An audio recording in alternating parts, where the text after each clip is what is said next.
안녕하십니까 여러분. 자, 시험 보시느라고 고생 많으셨습니다. 자, 2019년 국가직 9급 한국사 해설 강의를 하겠고요. 라책형으로 선택해서 하겠습니다. 일단 시험에 대한 총평을 말씀을 드리면 시험은 쉬웠습니다. 여러분들 이미 들으셔서 또 본인도 느끼겠지만 물론 뭐 공부를 아직 한 기간이 짧은 분들은 어려울 수 있는데 공부를 이제 1년 정도 공부를 하셨다 그러면 한국사는 어렵지 않고요. 고득점이 상당히 많이 나올 것 같습니다. 제가 지금 쭉 보니까 제가 가르쳤던 학생들, 이제 동영모의고사 반에 들어갔던 학생들 보면 조금 괜찮게 나오면 되게 90에서 100 사이로 나오는 것 같고요. 그 다음에 지금 공부한 지 한 5, 6개월 정도 된 학생들도 그 정도 수준, 90이나 95 정도 수준으로 간 학생들이 꽤 있어서 아마 실수를 하지 않는 것이 중요하지 않았을까 싶고요. 그다음에 점수가 좀 공부한 지 기간이 얼마 안 돼서 점수가 안 좋은 학생들은 본인이 문제가 아니라 공부를 아무리 쉽다 하더라도 한국사가 그래도 한 1회독, 2회독, 3회독 정도 가야지 또 이런 것도 쉽게 느껴지는 거니까 앞으로도 공부를 열심히 하시면 됩니다. 자, 그러나 지방직까지 봤을 때 계속 이렇게 쉽게 기조를 유지하면서 나올지 그건 아무도 장담할 수 없는 것이기 때문에 이번엔 오히려 필수 과목들도 대체로 쉬워서 변별력에 문제가 좀 생길 수도 있습니다. 그래서 여러분들이 여전히 나태해지지 말고 공부를 하는 것이 더 중요하겠죠. 자, 해설 강의 몇 가지 짚어보도록 하겠습니다. 일단 뭐 정답은 여러분들 확인하셨을 거고요. 라책형으로 진행을 합니다. 자, 1번 문제입니다. 청동기 유물에 대한 유적과 유물인데 이 문제는 쉬웠던 게 왜 그러냐면 보통 이러면 이제 유적과 유물을 좀 연결할 때 이 유적에서 이 유물이 나왔는지 안 나왔는지 그 유물을 좀 다른 걸로 집어넣을 수도 있어요. 그러면 좀 문제가 어렵게집니다. 근데 이거는 그런 게 없어요. 그냥 유적지만 봐도 됩니다. 사실상. 그렇죠? 그리고 유적지만 봐도 청동기 시대와 관련된 걸 찾는 거잖아요. 그러면 보시면 연천 전곡리는 당연히 이거는 뭐 구석기 유적이라서 이건 너무나 쉽죠. 그죠? 다오리에서 붓이 발견된 거는 철기 시대의 유적이죠. 그 다음에 여러분 서울 암사동의 빗살무늬 토기. 이거는 진짜 신석기 가장 대표적인 유적 아닙니까? 그럼 고인돌이잖아요. 강화도의 부근리인지 어딘지 몰라도 강화, 고창, 화순 여기가 고인돌이 엄청 많아요. 그죠? 그래서 고인돌 역사 유적 지구예요. 정답 3번입니다. 더 이상 여기서 제가 설명할 내용이 없어요. 자, 이런 정도로 하시면 되고요. 자, 2번 문제로 한번 가보도록 하겠습니다. 자, 위서동의전의 내용을 가지고 삼국지 위서동의전의 내용을 발췌해서 어떤 나라냐? 자, 여러 나라의 성장을 물은 건데, 자, 영고라는 제철 행사는 지금 뭐다? 부여죠. 부여해서 하는 거고요. 자, 그 다음에 나는 뭡니까? 무천이라는 제철 행사가 있어요. 그럼 나는 동해죠. 만약에 이것이 동맹이라면 고구려인데, 자, 게루부가 왕위를 계승했다? 그럼 뭐죠? 오부가 있었고, 이거 고구려예요. 그러면 틀렸죠. 자, 신지읍차는 어디에 있는 군장이다? 사만입니다. 항상 제가 강조드리지만 읍군 삼로가 동해, 그 다음에 옥저 이쪽이고요. 신지읍차, 견지, 불해 다 사만입니다. 자, 죄를 지은 사람이 소도에 들어가면 잡아가지 못했다. 역시 사만이죠. 그럼 얘네들도 다 틀려요. 그러면 동해 풍습 중에 부족 간의 경계를 침범하면 소나 말로 갚는 것이 있죠. 그게 체크합니다. 정답 4번이 되겠죠. 자, 이거는 뭐 일반적인 문제고요. 이것도.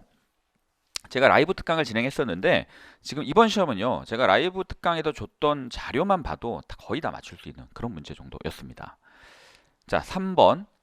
이자겸 척준경이 말하기를 금나라가 작은 나라여서 이제는 뭐 요를 섬기고 그랬는데 금이 작아서 지금은 요와 송을 멸망시켰다. 자, 이제는 큰 나라이니까 우리가 섬겨야 된다. 그러면 금에 대한 4대. 자, 이건 누가 했냐면 이자겸이 하는 거죠. 그럼 이자겸이 권력을 잡고 있을 때가 언제예요? 이게 고려 인종 때입니다. 맞죠? 자, 그러면 보세요. 물론 예종 때도 있고 인종 때도 있는데 이자겸이 척준경과 함께 이렇게 권력을 잡고 있는 시기. 그러다 결국 이자겸의 난이라는 것까지 가지 않습니까? 그럼 인종이에요. 그럼 몽골의 침략 강화도 도읍을 옮겼다. 이거는 고려 고종 때인데 일단 시기적으로 너무 안 맞죠. 1232년의 일이고요. 이자겸의 난이 일어났던 게 1126년의 일입니다. 그죠? 한 100여 년 정도 차이가 나는 일이에요. 자, 이거죠. 이 왕 때잖아요. 이 왕이 지금 인종이잖아요. 그 인종 때 이자겸 제거하고 나서 묘청 등이 서경으로 천도하자 그래서 그러면 서경을 천도하자 대고를 지어라. 그리고 대화궁을 짓고 그 다음에 뭐 묘청이 칭제권을 하자 이렇게 주장하지 않습니까? 결국은 김부식의 설득으로 서경천도를 취소하게 되고 그래서 묘청이 서경천도 운동 즉 묘청이 난이 일어나는 거지 않습니까? 그렇죠? 그러면 2번이 맞는 거예요. 그러면 성리학이 수용되는 건 언제입니까? 성리학이 처음 성리학을 처음 수용하는 사람 누구예요? 충렬왕 때 안향에 의해서 이게 처음 수용이 되지 않습니까? 그 뒤로 퍼져나가겠죠. 그러니까 고려 말의 상황이에요. 자, 도평이 사사도 언제부터예요? 우리 도병마사가 원간석계 충렬왕 때 이후로부터 도평이 사사로 이름을 바뀌게 됩니다. 그죠? 그래서 뭐 이성이 뭐 그죠? 첨의부가 되고 육부가 사사가 되고 이런 것들이 다 원간석계잖아요. 그럼 해당되는 게 지금 2번밖에 없죠. 자, 이렇게 해결하시면 됩니다.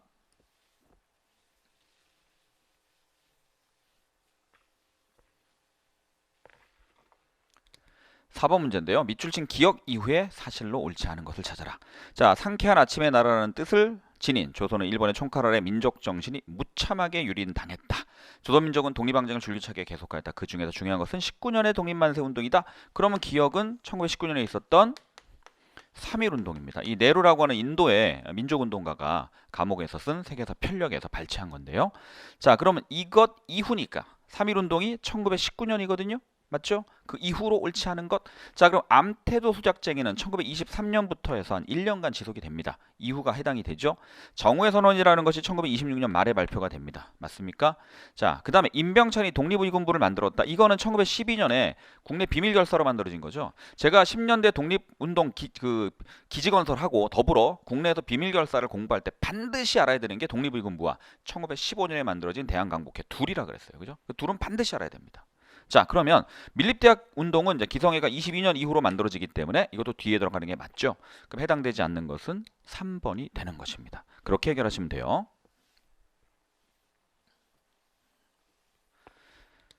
5번 문제입니다. 밑줄 친 성상 때 편찬된 서적에 대해서 옳지 않은 것인데 세조가 법전을 만들으라 그랬고요. 형전과 호전은 이미 반포되어 시행하고 있다. 그러면 나머지가 다 반포가 되는 게 이 성상은 누구다? 바로 성종이죠. 성종.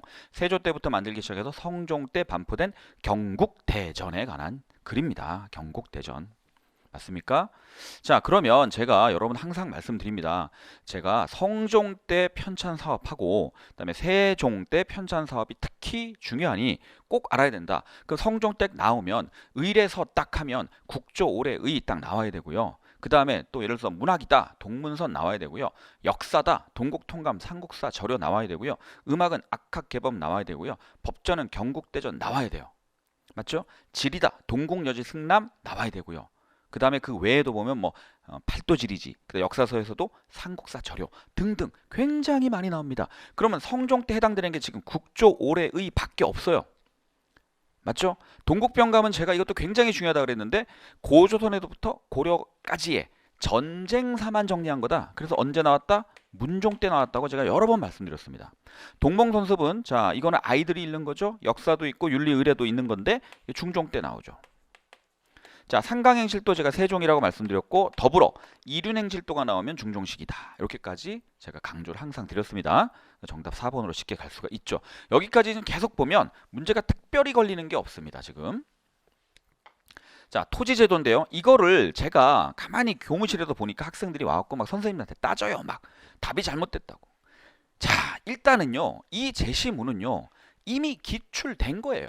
처음 나온 게 아닙니다. 그리고 제가 항상 토지제도 특강이나 항상 말씀드리죠.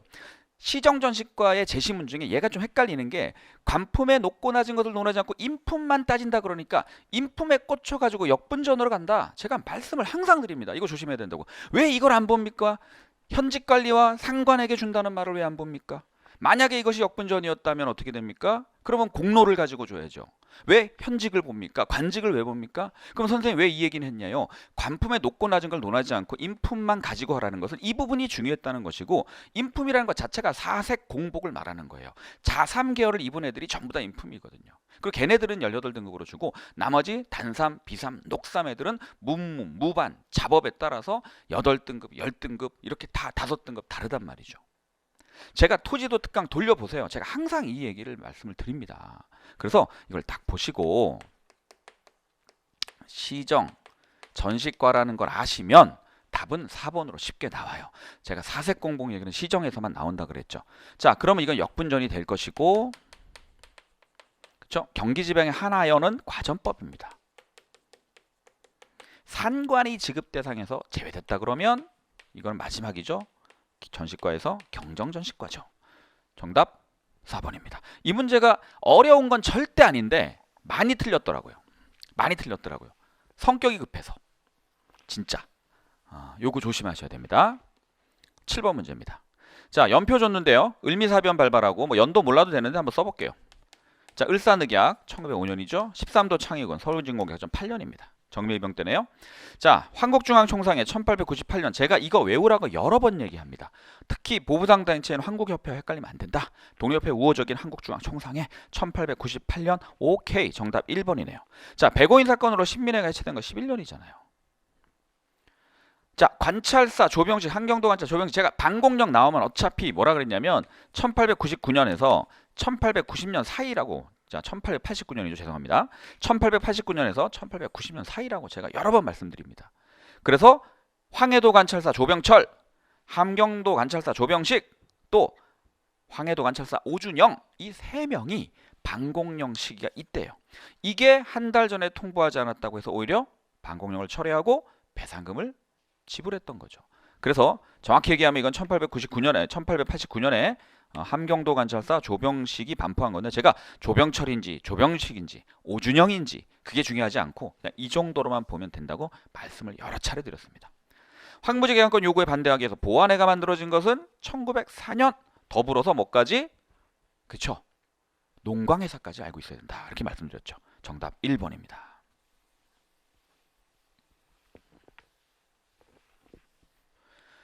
8번 갑니다. 자, 간은 흑수말갈이 당과 통하려고 하자 군사를 동원하여 치게 했습니다. 동생 대문예를 보냈거든요. 대문예가 당나라에 항복하죠. 그래서 어떻게 하죠? 제가 이거 한자로 못 바꿨네요. 자, 요거는 뭐 여러 나라를 일본에 사신을 보냈다. 727년에 일본과 수교를 합니다. 자, 흑수말갈 정벌하고 그 다음에 나중에 당나라도 공격하고 그 다음에 일본과 처음으로 수교한 사람이 누구냐면 발해의 무왕이고요. 이 무왕이 지금 일본에 대해서 이런 얘기를 하죠. 우리는 고구려의 땅을 회복하고 부여의 옛 습속을 지니고 있다. 우리는 고구려를 계승했다 라고 얘기를 하고 있는 것입니다. 자, 그러면 국호를 진국에서 발해로 바꿨다. 자, 원래 698년에 진국이었는데 713년에 발해 군왕으로 책봉이 되면서 발해로 바꾼 사람은 대조영이죠. 고왕입니다. 고왕. 그렇죠? 이 발해 군왕이 나중에 문왕 때 발해 국왕으로 승격이 되죠.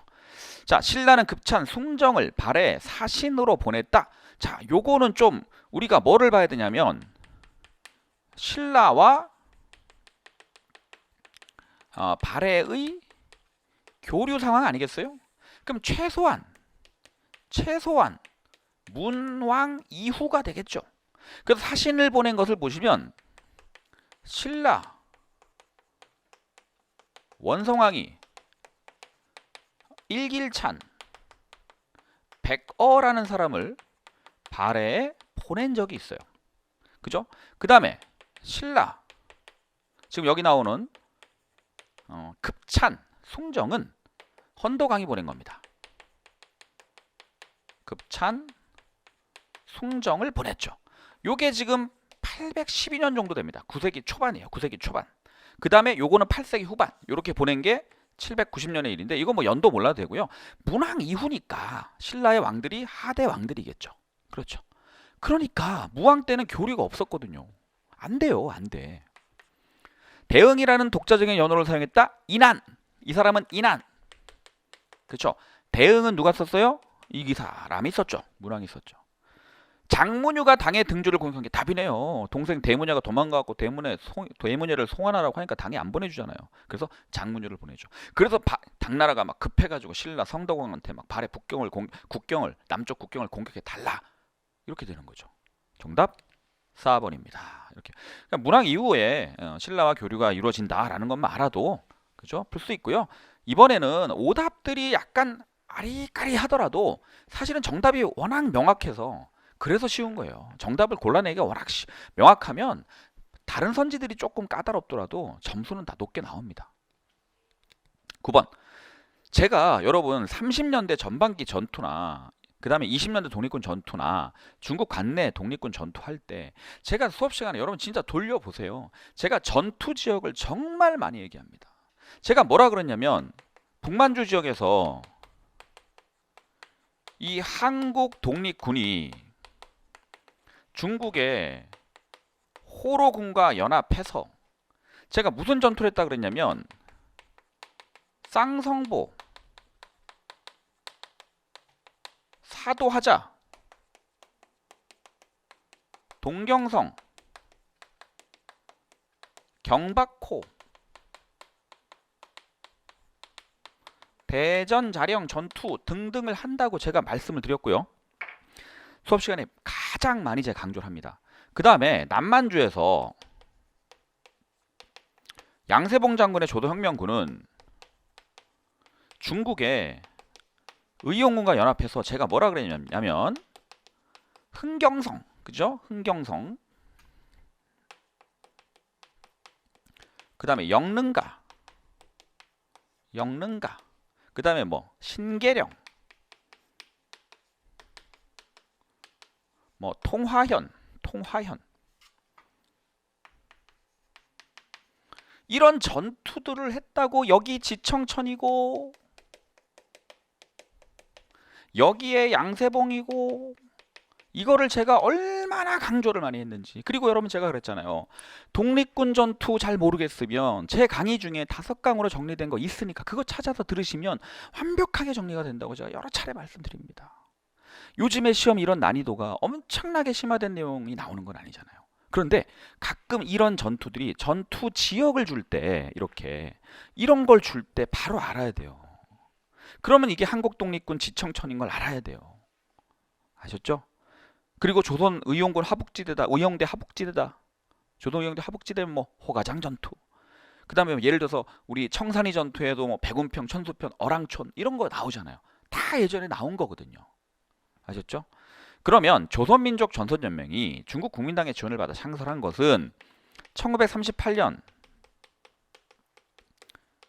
조선의용대고요. 이거는 한커우에서 만들어진 관내 최초의 부대입니다.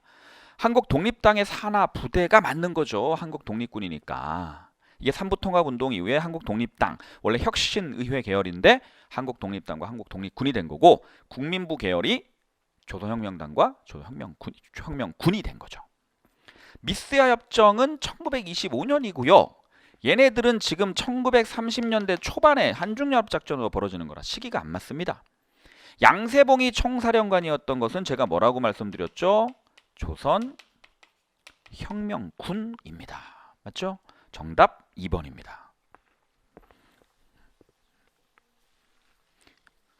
자, 제 수업을 찬찬히 들으셨던 분들은 이거 선생님이 얘기해준 대로 다 나왔네, 이렇게 알 수 있을 거예요.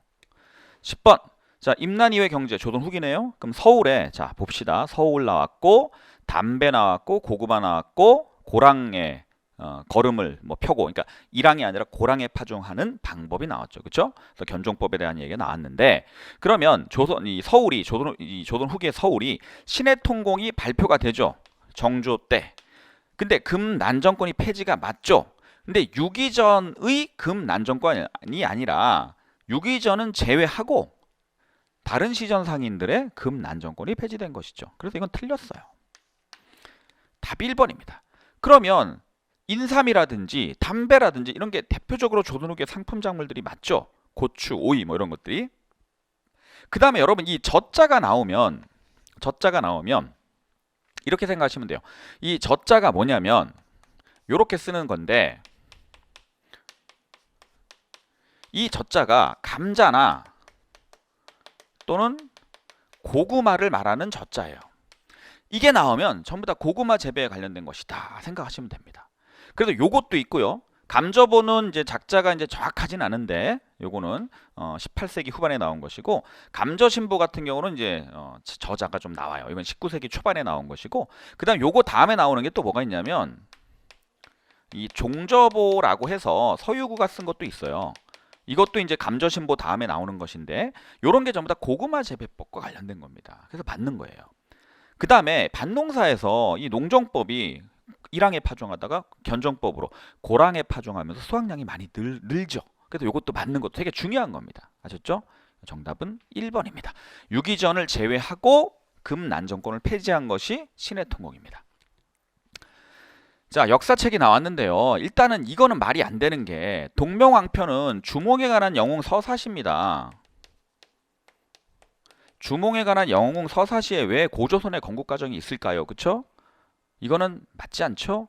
그런데 제왕홍기는 단군부터 당연히 쓰고 여기 단군신화도 있어요. 삼국유사와는 다른 형태의 단군신화 있죠. 그죠? 환웅이 자신의 손녀딸에게 신비한 약을 주어서 사람으로 변하게 한 뒤에 단소신을 찾아가서 결혼해서 단군한금을 낳았다. 이런 얘기 있어요. 그리고 여기도 발해사까지 다 쓰잖아요. 맞죠? 우리나라 역대 왕들에 관한 또는 중국 역사까지 해서 7원시, 5원시로 쓴 거 아닙니까?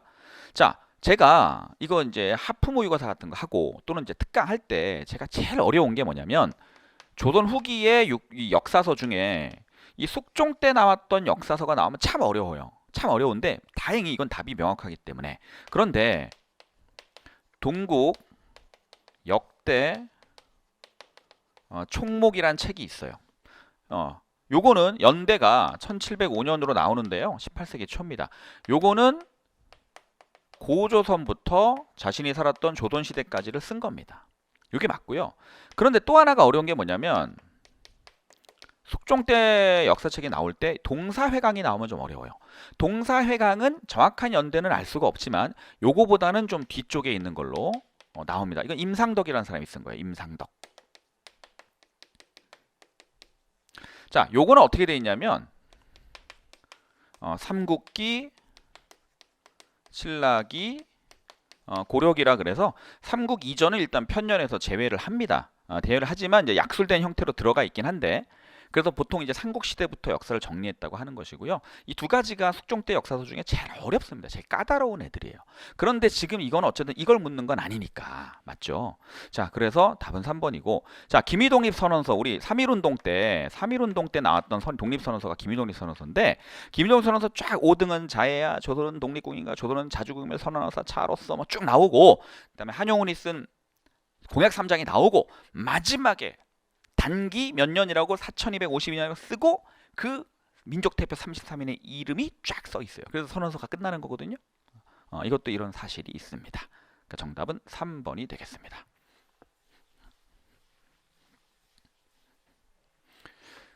12번입니다. 자, 이거는요. 삼국유사의 서문이고요. 너무나도 중요하고 이미 시험에도 여러 차례 나와서 제가 더 이상 말씀드릴 게 없고 제가 여러분 수업할 때 특강할 때 항상 말씀드립니다. 고려의 역사서는 역시 후기에 주목해야 된다. 동명왕편, 해동고승전, 삼국유사, 제왕운기, 그다음에 막판에 본조, 편년강복과 그다음에 사략입니다. 그런데 서문이 반드시 나오는 애들이 있어요. 동명왕편, 그다음에 삼국유사, 제왕운기는요. 그 서문이 사료로 엄청 나옵니다. 눈에 익어야 돼요. 더군다나 삼국유사가 바로 왕력편, 기이편, 흥법편, 그죠? 또는 뭐 예를 들어서 의해편, 신주편, 효선편, 피근편 이렇게 돼 있잖아요. 기이편이 어디서부터 어디까지입니까? 고조선부터 단군조선부터 신라 말까지의 후삼국까지 포함해서 신라 말까지의 역사를 쓴 거잖아요. 그러면 이거는 뭡니까? 불교 승려의 전기는 해동 고승전이겠죠? 맞죠? 고려시대. 그다음 민간 설화 불교 관련 이야기 당연히 들어가 있고요. 고조선부터 고려 말까지가 아니죠. 어떻게 고려시대가 아닌데 어떻게 고려까지를 쓰겠습니까? 자, 유교적 사관에 기초해 기전체로 서술을 했다. 이러면 삼국사기가 돼야 돼요. 삼국사기가 기전체고요.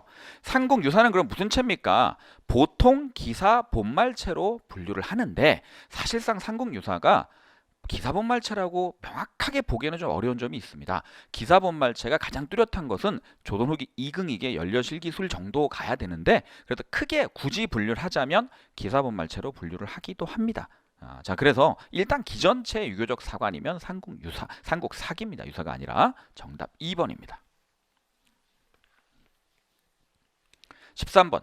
자, 이 가해 체결 이후에 일어난 사실입니다. 청군과 일본의 개입으로 사태가 악화되자 농민군은 패전개헌을 제시하며 정부와 전주 화약을 맺죠. 그리고 해산하고 직강도 설치하는 거 아닙니까? 그럼 1차 봉기가 종료된 거네요. 그럼 1차 봉기냐 2차 봉기냐를 묻는 거예요.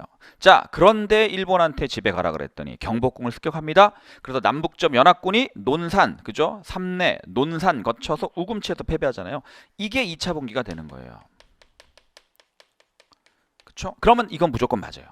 그런데 안핵사 이용태가 언제 옵니까? 1894년 3월에 오는데 이거는 1월에 고부밀란이 있고 나서 해산을 했어요. 농민군이. 근데 안핵사 이용태가 와서 다시 해집고 백성들을 괴롭히고 폭정을 펼치니까 1차 봉기가 그래서 무장, 백산을 거쳐서 황토현, 장성, 황룡촌 그 다음에 전주성 점령하고 청일양군 파병되니까 전주 하야까지 간 거 아니겠어요? 1차 봉기의 내용이죠. 그 시작입니다. 자, 이거는 아예 제일 처음 1차 봉기도 전에 고부밀란 사건이고요. 그 사발통문 돌려서 그때 했던 거고 황토현 전투 그쵸 이게 이제 이용태 때문에 다시 봉기를 하고 나서 황토현에서 이기고 장성 황룡촌에서 이기고 전주성 점령하고 정부가 청군 부르니 텐진조약에 의해서 일본군이 오고 그 다음에 전주 하약이 되는 거예요. 그런데 일본이 경복궁을 습격하고 가보기를 일으키고 청일전쟁을 일으키니까 9월부터 2차 봉기가 남북적 연합으로 일어난 거죠. 그 과정입니다. 정답은 1번입니다. 14번입니다. 자, 국호 신라로 확정했다. 자, 누구일까요? 지증왕이네요. 구주 오소경 설치 완비됐으면 신문왕으로 봐야 되겠죠. 대공의 난 누굽니까? 96 각간의 난인데요. 해공왕이네요. 자, 독소삼국간 신라 하대의 원성왕이죠. 자, 정전을 처음 지급한 게 성덕왕입니다. 성덕왕이면 신문왕 다음이니까 오케이 맞아요. 자, 동시전을 신설한 사람 누굽니까? 지증왕입니다. 맞죠? 자, 백성의 구의를 위해 진대법. 이건 너무 멀어요. 너무 멀어요. 이거는 고구려의 고국천왕인데 이거 2세기 후반이에요. 말도 안 돼요. 이거는. 자, 청주 거로현을 국학생의 노급으로 삼았다. 제가 여러분 노급 시급 관련해서 또는 정전 지급해서 특히 통일신라의 토지제도 관련해서 순서 배열할 때 신문왕이 관료전 지급하고 노급 폐지합니다. 경덕왕이 노급을 부활합니다. 맞죠? 그 사이에 성덕왕이 이제 정전을 지급했던 거죠. 그러니까 관료전 지급, 노급 폐지, 성덕왕이 정전 지급, 경덕왕이 노급 폐지, 노급 부활, 죄송합니다. 노급 부활. 그리고 신라 하대 원성왕 다음에 있는 이 소성왕이 청주 거노현 또는 거로현으로 국학생의 노급으로 삼았다. 이것까지를 제가 항상 강조를 드렸습니다. 그렇죠? 이건 하대다. 원성왕 다음입니다. 그래서 안 돼요. 정답 1번입니다.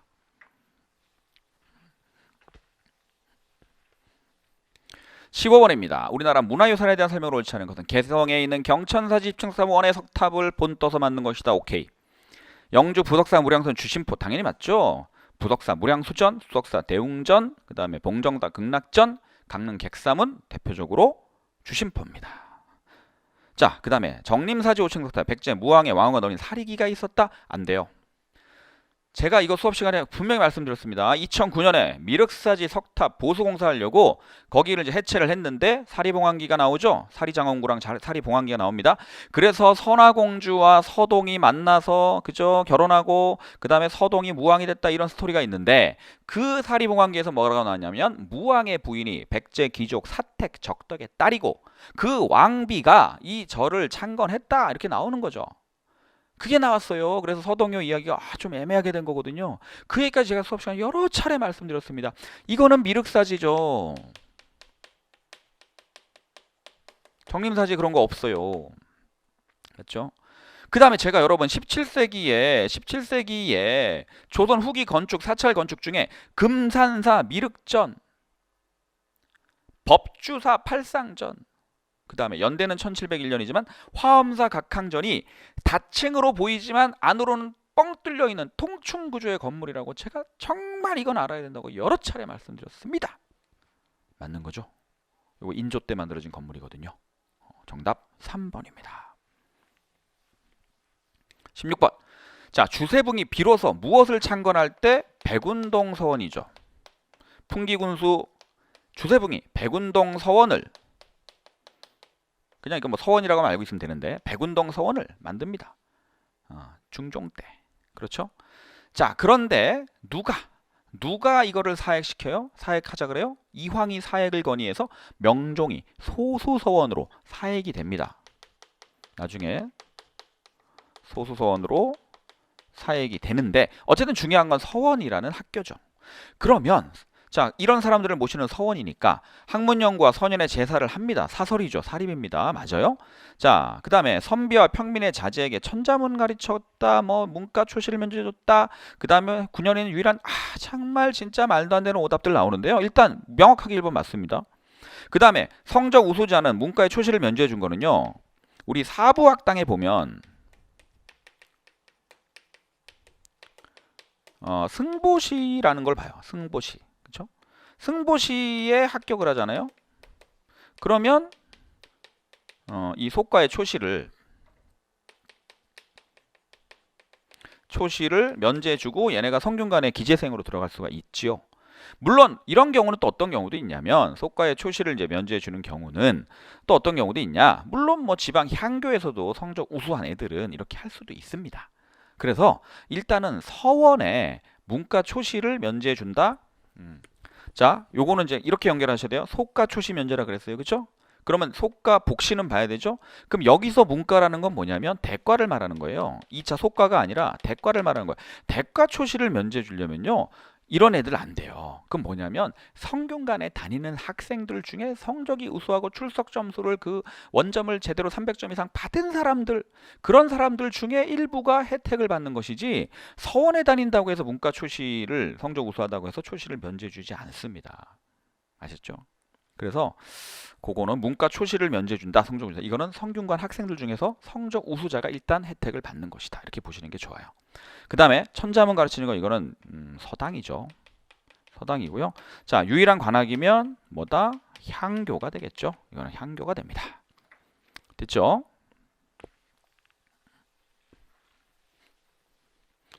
(17번) 가나가 설명하는 조약을 옳게 짝지어라. 강화도 조약 몇 달 뒤에 체결되었다. 양곡의 무제한 유출 가능과 선박은 1번 선박은 항세를 나빠진다. 그럼 강화도 조약의 부속 조약 중에 뭐냐면 조일 무역 규칙 또는 조일 통상 장정이라고 하는 것이죠. 여기서 바로 뭐가 결정되냐면 1번 상품에 대한 무관세와 그 다음에 1번 선박의 무항세와 그 다음에 쌀과 잡곡의 무제한 유출 허용이죠. 잡곡의 무제한 유출 허용입니다. 그럼 나는 뭐냐? 조던 책략을 가지고 와요. 그래서 무역을 이제 우리가 조약을 체결하려고 하는 게 미국과의 조약이죠. 왜냐하면 조던 책략이 조선의 급선무는 러시아의 남하를 막으려면 친중국 결일본 연미국 해야 된다. 친중국 결일본 연미국 해야 된다. 그래서 우리가 조미 수호 통상 조약을 체결하는 거 아니겠어요? 맞죠? 그래서 요거는 1876년이고 요건 1882년이 되는데요. 조약 이름만 찾는 거기 때문에 정답 쉽게 1번으로 가시면 됩니다. 자, 18번입니다. 자, 사관원 정원이었고요. 2조 자랑됐고요. 뭐 등등 됐는데 사실은 성악지비어 만원봉사 등이 나왔고 동호문답까지 나왔으면 율곡 2인데 이건 율곡인지 아닌지 몰라도 상관없어요. 이 문제를 푸는 데는. 사관원하고 그쵸? 그 다음에 2조의 좌랑하고 그 다음에 디귿의 승정원이라는 기구고 리을의 홍문관이라는 기구에 대해서 묻는 것일 테니까 자 왕명출납이면은 이게 승정원이겠죠. 그럼 이건 틀렸네요. 자 3사의 관리를 추천하는 권한이 2조의 전랑에게 있는데 2조의 전랑은 정랑과 좌랑으로 구성되어 있습니다. 그러니까 2번이 맞는 거죠. 자, 왕의 정책 간쟁과 비행을 감찰하려면 사헌부가 되겠죠. 사헌부 또 넓게 보면 3사라고 묶어서 얘기해도 상관은 없는데요. 자, 서적 출판 및 간행의 업무는요. 교서관에서 하는 거라서 이것도 안 돼요. 근데 문제가 너무 쉬운데 제가 조선의 중앙정치 조직할 때 의정부와 육조 체계 말고 의금부 승정원 3사 그 다음에 사관이라고 하는 성균관, 예문관, 승문원, 교서관까지는 정리를 해야 된다라고 말씀을 드렸습니다. 자, 정답은 2번이네요.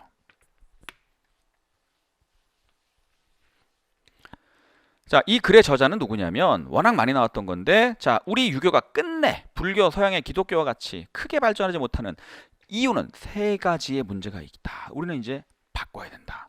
그럼 이거는 뭐냐? 이 제시문도 정말 많이 나온 거라서 박은식의 유교 구신론입니다. 그럼 박은식에 관한 얘기니까 독사실론은 여러분 엄청 중요한 우리 신채호 선생의 글이죠. 대한매일신보에 1908년에 실었던 글입니다. 자, 임시정부 주석 맡았던 분은 김구 선생이에요. 주석 부주석제는 이제 40년대 44년에 헌법 개정이 되는 건데 김구가 주석이고 부주석이 김규식이었죠. 자, 나라는 형체이고 역사는 신이다. 그러므로 형체는 무너졌으나 정신이 살아있다면 언제든지 형체는 부활할 수 있다. 이게 한국 통사에 나오는 얘기죠. 그래서 국혼을 강조하는 바로 이게 박은식 선생의 글입니다. 자, 조선 얼을 강조했고 조선학 운동했다. 얼 빠진 놈 할 때 이건 누구다? 누구예요? 정인보 선생이죠. 정인보 선생이고 그다음 조선 심을 얘기했다. 세종을 좋아했다. 그러면 문일평이죠. 민족주의 사학입니다. 됐죠? 정답 3번입니다. 사회경제사학, 민족주의 사학, 그다음에 실증사학까지 정리를 하셔야 됩니다. 작가들, 그다음에 그 역사학자들 그들이 쓴 저서들까지 제가 정리를 하라고 말씀드렸습니다. 마지막입니다. 20번. 이것도 정부 수립 과정의 문제인데 너무 쉽게 나왔어요. 최근에 또 우리가 현대사 문제 중에 현대사가 많이 안 나오잖아요. 정치적인 내용이 민주화 운동 관련해서 그것도 단적으로 보여주는 그런 흐름이었는데 뒷부분은 사실은 이승만 정부 이후로는 공부를 안 해도 되는 그걸 공부를 한 게 오히려 억울할 정도가 돼버린 그런 문제가 돼버렸습니다. 지금.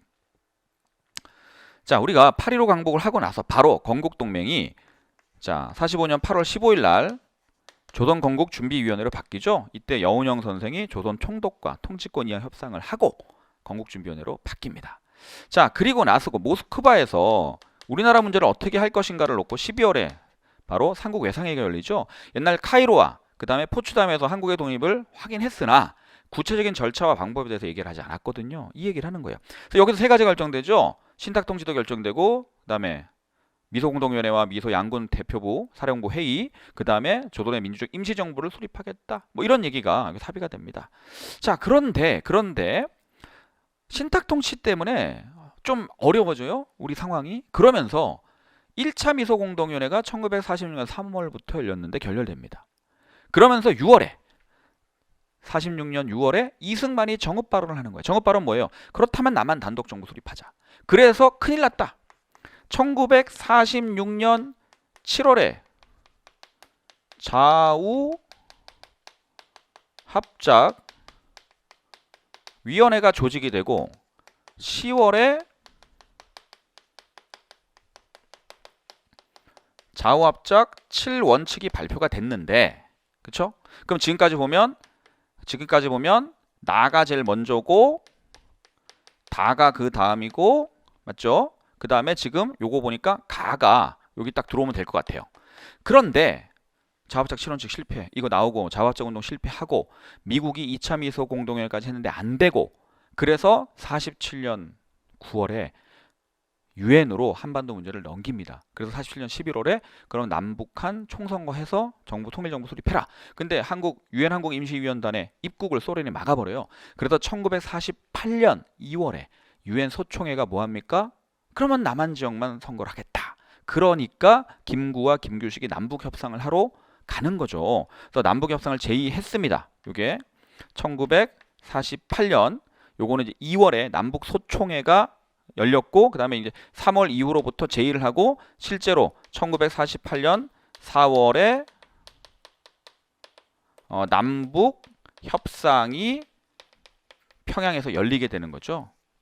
맞죠? 4월 중순 이후에 열리게 됩니다. 그럼 요건 제일 마지막 상황이 되는 거예요.